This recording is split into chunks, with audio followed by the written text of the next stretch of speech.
Olá, bem-vindo, bem-vinda à Luterana Floripa. Que bom que você reservou alguns minutos do seu dia para estar com Deus e ouvir a sua palavra. Nós nos reunimos em nome desse Deus que é Pai, Filho e Espírito Santo. Cada um de nós, em sua casa e no seu tempo, buscando a Deus em oração e a partir da sua palavra que é viva e transforma a nossa vida. Nos últimos domingos nós conversamos sobre oração, uma das maneiras como nós assim nos relacionamos com Deus, falamos com Deus. E hoje eu quero falar sobre a relação inversa. E Deus fala conosco? De que maneira Deus se comunica? Como Deus ele fala? Também convido você que está participando da transmissão ao vivo, participe, enviando comentários no chat, compartilhando aspectos da sua vida, mas também comentando a mensagem de hoje. Você pode inclusive compartilhar os seus motivos de oração, os quais serão encaminhados ao grupo de oração da comunidade, aqui nos comentários, no chat. Convido a termos uma breve palavra de oração. Querido e bondoso Deus, nós te agradecemos porque mais um dia o Senhor renova as tuas misericórdias sobre as nossas vidas, porque tu tens sido Deus que nos sustentou até aqui e continua a nos sustentar.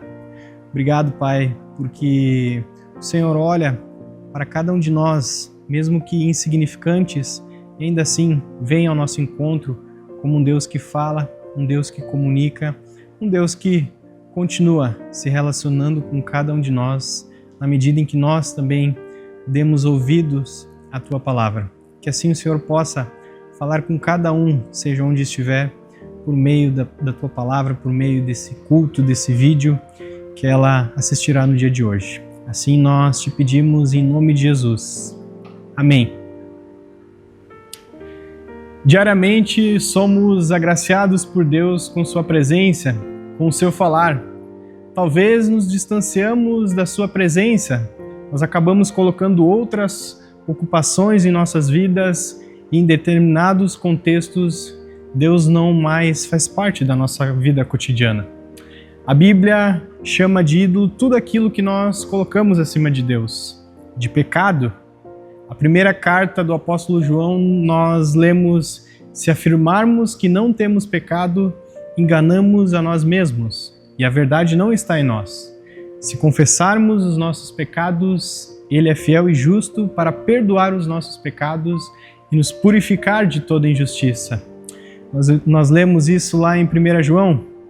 Por isso eu também quero te convidar para neste momento nós termos um tempo de oração, tempo de confissão de pecados, onde nós podemos também colocarmos diante de Deus tudo aquilo que nós temos colocado acima de Deus e consequentemente nos distanciado dele. Convido você a termos uma palavra de oração. Bondoso Deus, nós reconhecemos que por diversas vezes nós queremos conduzir a nossa própria vida, a nossa própria caminhada, nos esquecendo de Ti, querendo tomar as nossas próprias decisões, sem antes te consultar, sem antes orarmos a Ti, Senhor, para saber qual é a Tua vontade para as nossas vidas. E nessa caminhada solitária nós criamos os nossos ídolos, nos apoiamos em bens materiais, em relacionamentos, em trabalho, e tudo isso nos leva para mais longe de Ti. Assim, a Tua Palavra nos diz que nós devemos amar o Senhor acima de todas as coisas, mas nós também temos a promessa de que o perdão dos nossos pecados, quando nós confessamos a Ti, Ele é nos concedido gratuitamente por meio de Jesus. Assim, nós queremos aqui entregar os diversos motivos que nós temos, os diversos pecados, a Ti, Senhor. Que o Senhor possa, com o Teu sangue precioso derramado por Teu Filho Jesus na cruz, nos lavar, nos limpar de todos os nossos pecados, Senhor. Assim nós Te pedimos que o Senhor nos limpe, que o Senhor renove também em cada um de nós a esperança de que o Senhor nos perdoa e nos dá uma nova oportunidade de vida. Sim, nós Te pedimos em nome de Jesus. Amém.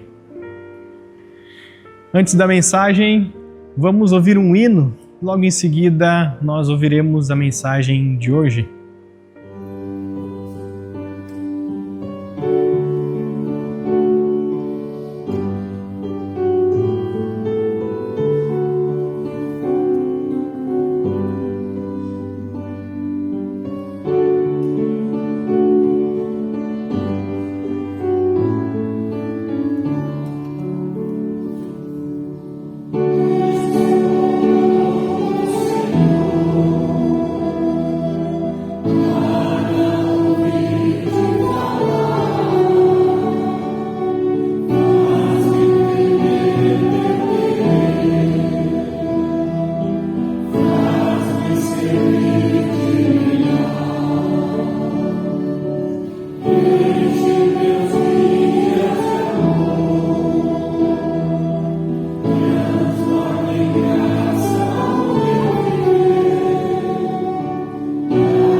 Nesse mês de janeiro, nós estamos refletindo sobre orações para 2024, orações para um novo ano.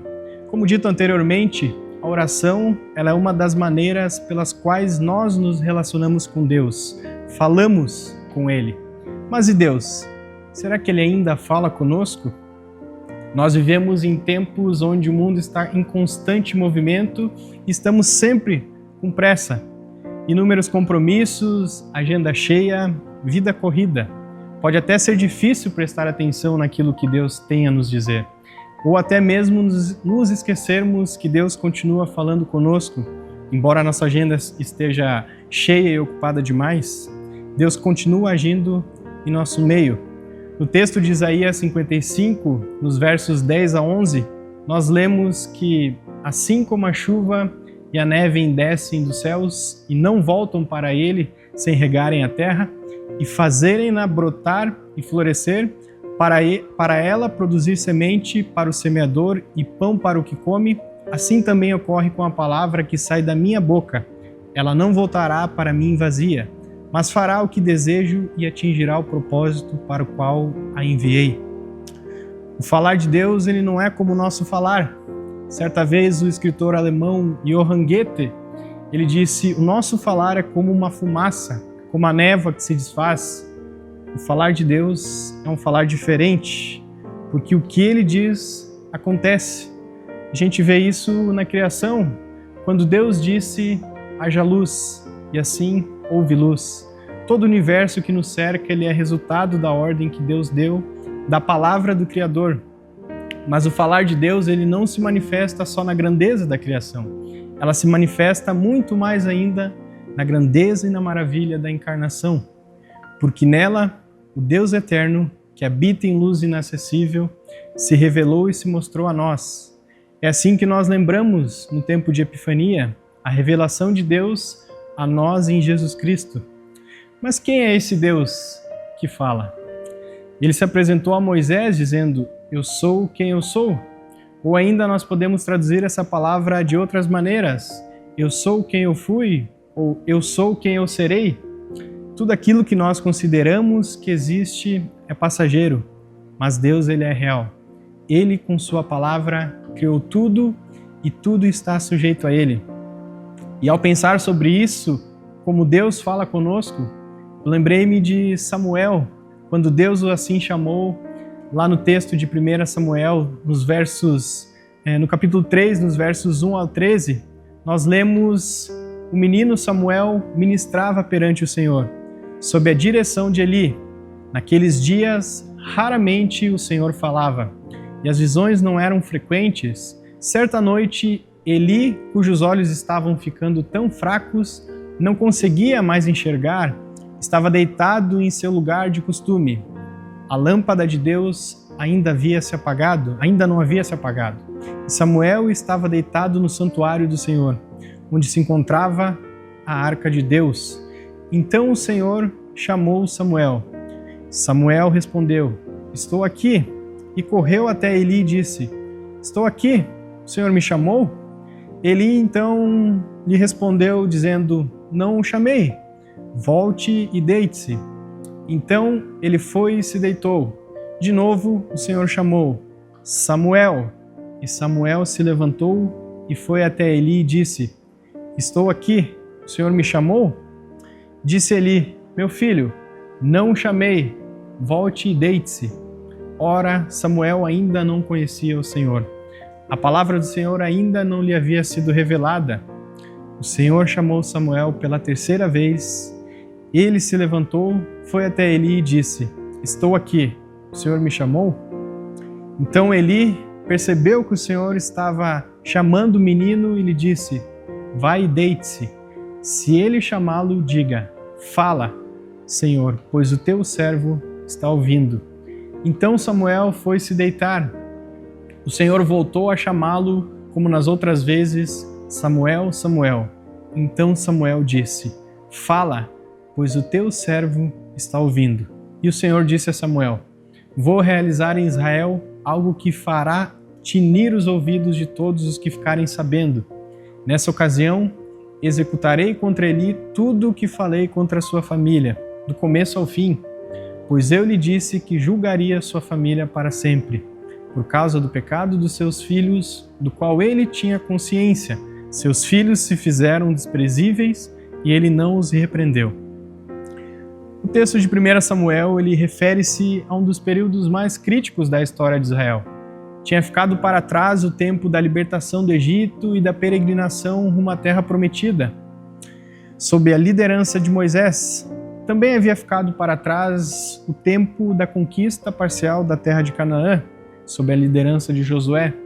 O povo de Israel ele vivia disperso e sem unidade na terra de Israel, ocupada também por outros povos que os atacavam e os oprimiam. Sem estrutura de governo e administração, os israelitas eles dependiam do surgimento de líderes que os uniam temporariamente no enfrentamento a adversários poderosos e também na administração da justiça. Mas a situação era tão caótica que o livro dos Juízes termina com as seguintes palavras: naquele tempo não havia um rei em Israel, e cada um fazia o que bem queria. A crise, porém, ela não era somente moral, política, social e econômica. Era também uma crise de caráter espiritual. A crise espiritual não se limitava ao silêncio quase total de Deus. Ela também se manifestava na prática da liderança religiosa dos israelitas. E diante dessa profunda e intensa crise, Deus ele resolveu intervir. Deus ele decidiu falar ao seu povo por meio de Samuel. E a intervenção divina, ela teve início de uma forma estranha, inesperada, talvez você pense. Deus, ele se manifestou. Deus chamou um menino que tinha sido consagrado ao Senhor por sua mãe Ana, ainda antes do seu nascimento, e que vivia com o sacerdote Eli. Mas Samuel, ele não era um sacerdote e nem pertencia à linhagem sacerdotal. E apesar de auxiliar Eli na adoração a Deus, ele não conhecia o Senhor, pois o Senhor ainda não havia falado com ele. É o que nos diz o texto de 1 Samuel. Por isso, nas 3 primeiras vezes em que Deus chamou Samuel durante a noite, ele correu para onde ele estava, pois considerava que era o sacerdote que o estava chamando. Tudo isso parece muito estranho e absurdo, se a gente olhar na nossa perspectiva. Seria o caso de se perguntar: não havia alguém mais capacitado para enfrentar a crise em nome do Senhor? O que poderia fazer um simples garoto que não conhecia o Senhor para auxiliar o seu povo? Na verdade, nós temos aqui mais uma demonstração da estranha forma de atuação de Deus, da maneira como Deus também fala. Em toda a Escritura, nós sempre nos defrontamos com esta mesma verdade. Lá o apóstolo Paulo diz: para envergonhar os sábios, Deus escolheu aquilo que o mundo acha que é loucura, e para envergonhar os poderosos, ele escolheu o que o mundo acha fraco. Orientado então por Eli, Samuel ele se colocou à disposição para ouvir a voz de Deus. Naquele tempo de crise, em que poucas mensagens vinham do Senhor e as visões também eram raras, Deus ele colocou um fim ao seu silêncio e passou a transmitir a mensagem através de Samuel. Não era uma mensagem agradável nem confortadora. Pelo contrário, era uma mensagem, uma promessa de castigo ao povo de Israel e a Eli e sua família. E apesar disso, Eli fez questão de ouvir a mensagem do Senhor e Samuel ele foi fiel na sua transmissão da mensagem. E o texto termina afirmando que Samuel cresceu, o Senhor estava com ele e fazia tudo o que Samuel dizia que ia acontecer. Assim, todo o povo de Israel, do norte ao sul do país, ele ficou sabendo que Samuel era de fato um profeta do Senhor. Terminar o quase silêncio completo de Deus, novamente então Deus voltava a se comunicar com o seu povo. Num grave momento de crise em todos os sentidos, Deus não estava ausente, mas se manifestava a sua presença e transmitia a sua orientação através de um profeta. Na época de Samuel havia muita religiosidade, mas pouca presença de Deus. E nessa situação nós percebemos que é Deus quem toma a iniciativa de se manifestar ao seu povo. A maior autoridade religiosa em Silo era o próprio sacerdote Eli. Em sua mensagem a Samuel, Deus lhe disse então: farei contra Eli tudo o que disse a respeito da família dele, do começo até o fim. Ele sabia que ele ia fazer isso, mas não os fez parar. Em outras palavras, não foi o próprio sacerdote Eli quem tomou a iniciativa de buscar o auxílio de Deus para solucionar a crise vivida em Israel. Também não foi o próprio Samuel quem recorreu ao Senhor, apesar de ter sido consagrado a ele desde o nascimento e viver ajudando Eli na adoração a Deus. Do contrário, o texto bíblico ele é muito claro em afirmar que Samuel não conhecia o Senhor. Portanto, foi o próprio Senhor Deus quem tomou a iniciativa de atuar em meio à crise vivida por Israel. Quando Deus chama Samuel, este não estava orando ou praticando qualquer ato religioso em busca da presença de Deus. Na verdade, Samuel ele estava dormindo e Deus o acordou, o insistiu para ser profeta e transmitir a sua palavra. E Deus falou por meio de Samuel o que queria comunicar ao seu povo. Deus fala porque Ele quer nos convencer do seu amor, nos atrair ao seu amor. No livro do discipulado de Dietrich Bonhoeffer, o autor ele fala que a palavra de Deus ela não é uma palavra forte, impositiva, mas é uma palavra fraca. Ou seja, a palavra de Deus ela não impõe a nós, ela não enfia a goela abaixo, como nós dizemos em alguns ditados, mas Ele quer convencer-nos, não nos constrange e nem nos obriga, mas com a sua palavra suave quer tocar o nosso coração. Talvez quem melhor expressou isso foram os dois discípulos enquanto eles caminhavam para Emaús, porque depois que Jesus tinha partido o pão e desaparecido da presença deles, eles disseram: não estavam ardendo os nossos corações dentro de nós enquanto Ele nos falava no caminho e nos expunha as Escrituras? É essa a percepção do falar de Deus. É isso que Deus quer falar. Falar ao nosso coração, convencer a nossa existência inteira destes pensamentos sobre amor e misericórdia que Ele tem para cada um de nós. Esses pensamentos de amor e misericórdia, eles não valem só para você ou para mim, ou para pessoas que congregam nas igrejas cristãs mundo afora, mas visam toda a humanidade. Por isso, quando essa palavra ela chega ao coração de cada um, nós percebemos que ela é única, que é viva e muda a nossa realidade, muda a nossa vida. Nós podemos dizer assim como Pedro, ele disse para Jesus: Senhor, para quem iremos? Tu tens as palavras de vida eterna. O propósito de Deus sempre foi toda a humanidade e o seu falar se dirige a todos. tanto para os que o ouvem quanto para os que não querem ouvi-lo.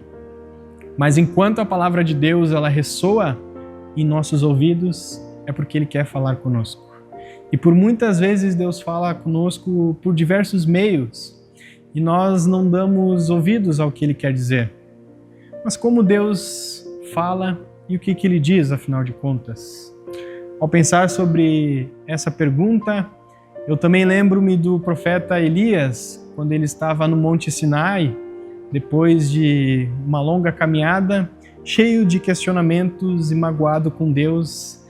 Elias, ele diz, então, respondendo ao Senhor: tenho sido muito zeloso pelo Senhor, Deus dos exércitos. Os israelitas rejeitaram a tua aliança, quebraram os teus altares e mataram os teus profetas à espada.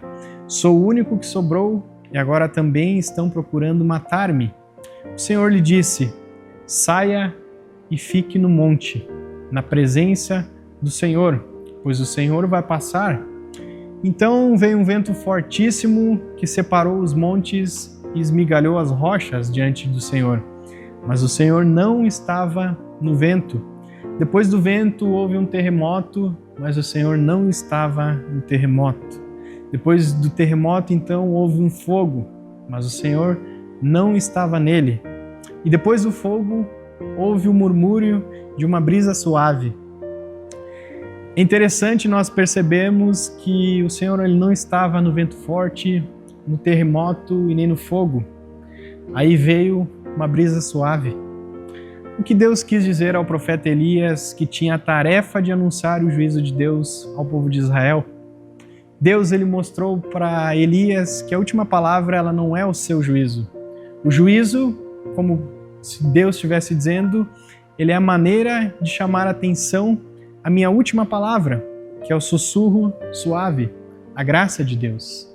E ao mesmo tempo em que a palavra de Deus é uma palavra forte, ela também é uma palavra suave. Talvez você por vezes se autoexamina e questiona se merece que Deus fale com você, mas nós podemos ver exemplos bíblicos de pessoas a quem Deus se dirigiu. Um deles é o próprio Moisés, que era um criminoso procurado pela polícia do Egito por 40 anos, foragido por causa de um assassinato. Até mesmo o profeta Amós, o mesmo que não se considerava profeta, mas sim criador de gados, e Deus também falou com ele. O outro, o próprio Davi, um homem segundo o coração de Deus, mas cheio de pecados e falhas. Ainda cito Zacarias do Novo Testamento, o sacerdote incrédulo. A gente percebe que quando o anjo lhe anunciou que sua esposa teria um filho, lhe daria um filho, o mesmo achou que não era possível. Então Deus lhe deu um sinal de que ficaria mudo, e assim ele ficou. Deus assim também veio ao encontro de cada um. Cada um de nós, ele nos encontra com a sua palavra de maneiras diferentes, mas Deus se revela a nós, vem ao nosso encontro. E quando Deus fala, nós podemos acolher a sua voz ou dizer: eu não quero. Por toda a Bíblia, nós percebemos a caminhada de Deus com o seu povo, e ela continua a se revelar plenamente em Jesus Cristo. Deus não parou de falar conosco, Ele continua a se comunicar por meio da sua palavra, que é viva e eficaz, e nos convida a ouvi-lo, a percebermos o Deus que não nos abandonou como um grão de poeira no universo infinito, mas que nós somos filhos amados do Criador, do Deus eterno que se importa com cada um de nós. Hoje nós podemos escolher dentre milhares de vozes e informações que nós temos no mundo aquilo que nós queremos ouvir, mas evitar com que Deus fale comigo e com você é inevitável. Você tem buscado ouvir a voz de Deus? A voz que nos dá direção, nos dá sabedoria, nos acalma e nos traz vida. Também quer ser ouvida por você. Deixemos ressoar o que Deus diz em Isaías 55, conforme eu li no início: venham todos vocês que estão com sede, venham às águas, e vocês que não possuem dinheiro algum, venham, comprem e comam. Venham, comprem vinho e leite sem dinheiro e sem custo. Por que gastar dinheiro naquilo que não é pão e o seu trabalho árduo naquilo que não satisfaz? Escutem-me e comam o que é bom, e a alma de vocês se deliciará na mais fina refeição. Que esse Deus que nos chama a ouvi-lo encontre lugar no seu coração e na sua vida. Quero ter uma palavra de oração. Senhor Deus, Deus Emmanuel, Deus conosco, Deus que se faz presente, que se revela a nós, que vem ao nosso encontro e que quer ter um relacionamento com cada um de nós. Nós te agradecemos por mesmo sermos seres tão insignificantes, o Senhor ainda fala conosco, ainda vem ao nosso encontro, nos anunciando do seu amor e da sua graça, nos anunciando o seu perdão e um Deus que quer se fazer presente nas nossas vidas. Nos ensine, Senhor, a caminhar contigo cada dia, tendo um relacionamento por meio da oração, da leitura da palavra, assim como nós, como cristãos, temos essa liberdade de nos achegarmos até Ti, Senhor. Que assim o Senhor possa nos direcionar e nos conduzir ao longo dos nossos dias. Assim nós te pedimos em nome do Teu Filho Jesus. Amém. Nós temos ainda alguns avisos, dentre eles o Encontrão em Alfredo Wagner, nos dias 9 a 12 de fevereiro. E para maiores informações sobre inscrição, entre em contato com o WhatsApp da Luterana Floripa. E também, se você precisar de mais informações, entre em contato através do nosso WhatsApp. Se você deseja conversar ou precisa de alguma ajuda, também entre em contato conosco, que nós vamos ter muita alegria em poder te atender. Que assim o Senhor ele te abençoe e te guarde, que Ele faça resplandecer o seu rosto sobre ti e tenha misericórdia de ti. Que o Senhor sobre ti levante o seu rosto e lhe dê a sua paz. Um abençoado dia, uma abençoada semana. Que Deus assim esteja contigo.